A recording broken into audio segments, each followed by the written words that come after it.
karena khilafah tidak menghormati sebagai tamu. Nah, saya sebagai tuan rumah menjaga rumah. Kalau ada rumah kemasukan rampok, saya lawan rampoknya, saya mati, saya syahid. Kalau saya membunuh perampoknya, tidak berdosa. Coba bayangkan, rumah Nusantara ini dihuni 260 juta. Nah, kalau kita pertahankan, kita jaga, sementara mereka merasa seolah-olah menjadi miliknya dia, mengklaim orang Islam. Mereka siapa? Kita ini masuk Islam sejak 1400 bahkan lebih. Tahun abad ke-7 sudah masuk Islam itu ke tanah Jawa. Dan tidak ribet kok. Karena apa? Menggunakan genetika religius. Pelajaran-pelajaran tasawuf tingkat tinggi itu diajarkan nganggo tembang. Sluku bado ilahi.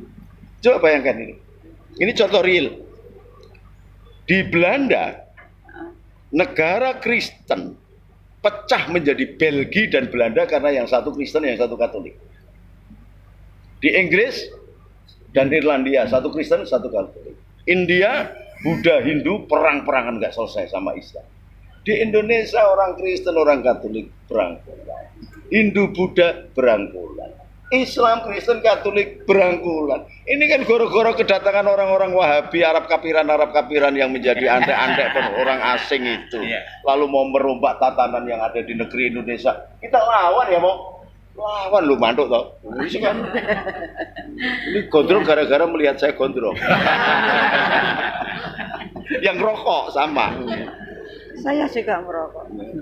Jadi kenapa khilafah kita harus tegas? Karena dia datang, tamu datang, ya jangan kemudian cagaknya terus di ongklak-ongklak, ya rumah saya rubuh, gitu loh. Iya. Dia datang ya wes duduk manis, kita layani dengan baik. Dia kalau seorang penjual mau jualan HTI, jualan Wahabi, jualan Kristen, jualan Katolik, jualan Hindu, jualan Buddha, jualan Islam, silakan. Jualan kebatinan, silakan. Ono sing tuku ya monggo toh. Tapi jangan sekali-sekali di dalam berbangsa dan bernegara merubah dasar negara yang disebut Pancasila. Kalau merebut, mengundongkrak, menggongkel Pancasila, merubah Pancasila, berhadapan dengan saya. Kenapa Islam di Indonesia ini sekarang menjadi Islam politik? Sehingga ada terbentuk HTI, kemudian terbentuk juga Oh P2. salah, bukan politik. Salah sampai. Tapi mereka itu ingin mengubah dasar negara. Iya, itu bukan politik. Itu bukan Islam. HTI bukan Islam, FPI bukan Islam, Wahabi bukan Islam. Sampai salah melihatnya. Islam is Nahdlatul Ulama. Islam Muhammadiyah. Bukan HTI, bukan FPI. Mereka anak-anaknya ISIS kok. Bukan Islam. Islam itu agama perdamaian. Islam cinta perdamaian. Saya sama pastor dia yang saksofon saya yang nyanyi. Tetapi kenapa mereka selalu Allahu Akbar menyebut asma Allah? Nah kalau mau menyebut duyul tidak menunjukkan Islamnya. Loh. Ya, benar. Ya karena cara yang terbaik untuk menguasai umat Islam adalah menggunakan lambang-lambang Islam. Sama dengan Katolik dan Kristen. Artinya banyak sekali dipecah belah menjadi banyak. Katoliknya tetap satu, terus Kristennya pecah berapa coba? 299. Islamnya 73 golongan. Yang itu. Semula Kristen itu cuma 72 golongan. Yahudi 71 golongan, Islam 73 golongan. Sekarang Kristen saja, kalau tidak ada Katolik kira-kira ratusan. Anda pernah melihat sejarahnya? Kenapa kok menguasai Katolik? Karena jumlahnya banyak. Teknik yang paling gampang adalah mengkooptasi agama. Jadi bukan Islam politik, nggak ada. Islam yang dipolitisir. Bukan maksudnya. Orang-orang yang gila syahwat kekuasaan menggunakan topeng agama. Bahasanya begitu Mbak, jangan Islam begini. Oke. Jadi menurut panjenengan bagaimana dengan PKS ini? Kalau saya nggak lihat PKS atau partai ya, Mbak ya. Kalau ini di pertanyaan untuk agama. Kalau untuk partai, saya nggak melihat. Pokoknya kalau PKS masih mengakui Pancasila, is oke. Jangankan PKS PDI pun kalau dia tidak mengakui Pancasila kita lawan. Gitu aja. Patokannya Pancasila. Nah sekarang sampean tahu nggak PKS apa? Ya mereka ingin mengubah dasar negara menjadi khilafah. Nah, terus apa tindakan Mbak? Ya kita harus tenggelamkan. Lah ya tenggelamkan ya sudah sama aja. Sampai aja perempuan berani tenggelamkan apalagi saya. Gus Nuril, satu lagi pertanyaan. Ini panjenengan sangat menguri-uri budaya dan begitu paham dengan sejarah. Ada sabdo palon segala dan banyak aksesoris, ada gamelan dan sebagainya tentang budaya. Tetapi panjenengan juga seorang kiai. Bagaimana mengaplikasikan dua kekuatan ini? Kita selalu mendengar Islam budayaku, Jawa budayaku, Islam agamaku. Sederhana kok. Kalau sampai menjadi anak-anak ideologi Bung Karno ya jadilah Islam Indonesia. Jadi Katolik Indo, bukan Katolik ala Eropa, Islam ala Arab. Islam Nusantara. Islam Nusantara. Jangan salah itu. Terus budayanya bagaimana? Ya budayanya mengikuti karena perkembangan sebuah bangsa itu dilihat justru dari budayanya. Nah kalau budaya Jawa ribuan tahun yang lalu kakek moyang kita ini sudah menciptakan yang namanya keris, itu diakui oleh UNESCO sebagai masterpiece karya maha agung. Berarti apa? Budayanya tinggi. Maka ketika dia beragama harusnya lebih berbudaya. Bukan ketika beragama jadi budayanya hilang, itu agama racun namanya. Justru ada agama ini makin tinggi. Ketika memeluk Katolik, ada di dulu namanya Kiai Katolik, itu namanya kalau nggak salah Kiai Sadra. Seorang Katolik bergelar Kiai Sadra, melebur dengan budaya Jawa. Romo Mangun Wijaya melebur dengan budaya Jawa. Gus Dur, apalagi seorang Nuril Arif. Ya memang harus melebur kita ini.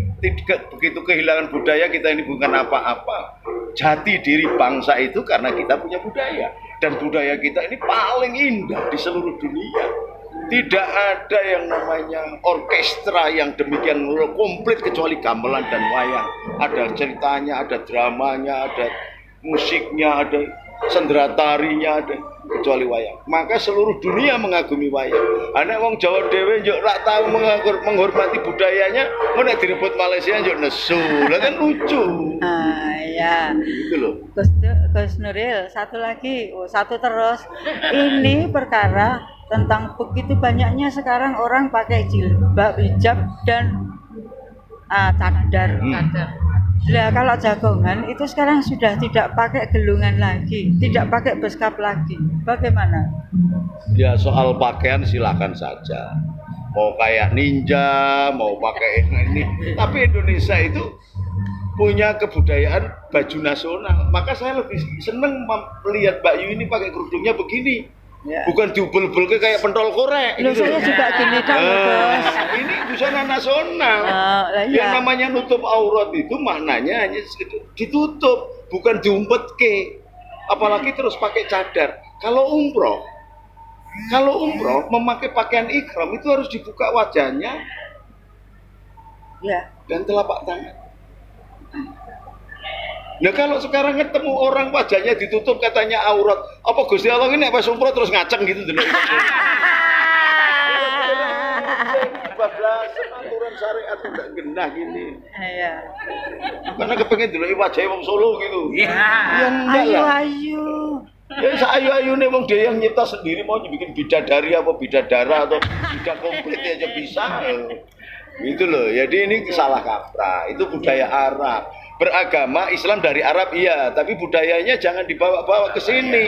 Kalau semuanya terus gawe kerudung urung gantung dibolongi jadi jubah gitu, gedar itu mana indahnya. Maka saya pakai ini.